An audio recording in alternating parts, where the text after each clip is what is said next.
Hey guys, good afternoon. তোমরা সবাই কেমন আছো? আশা করছি সবাই খুব ভালো আছো। আজকে তোমাদের কাছে আমি স্থলপদ্মের একটা ভিডিও শেয়ার করছি। স্থলপদ্মটা আমি নিজে কাটিং করে লাগিয়েছি। রাস্তা থেকে ডাল ভেঙে এনে একটা ছোট্ট পুচকি ডাল, সেটাকে কাটিং করে লাগিয়েছি। দেখতে পাচ্ছ নিশ্চয়ই, এই যে কাটা ডালটা সাফাঙ্গাসাই দেওয়া আছে। তো সাইড দিয়ে এরকম গজি বেরিয়ে দেখো ঝাঁকর মাকড় হয়েছে। দেন একটা কুড়িও বেরিয়েছে, এ দেখো। তো এই কুড়িটা আমি রাখবো না, এই কুড়িটা আমি কেটে দেবো, কারণ এবছর আমি ফুল নিতে চাই না।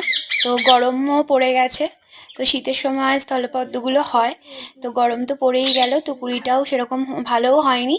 তো এবছর নিলাম না, সামনের বছর আমি ফুল নেব, ততদিনে আমার গাছটা খুব গ্রো হবে। তো নার্সারিতে বলে যে প্রথম গাছের ফুল নাকি নিতে নেই, সেই কুড়িগুলো কেটে ফেলে দিতে হয়, তবে গাছটা ভালো গ্রো করে। তো আগাছাগুলো পরিষ্কার করে দিচ্ছি। তো দেখিনি, এত ঝাঁকর মাকড় হয়েছে না, মানে ভিতরে আছে, আমি দেখিনি, আজকেই দেখলাম।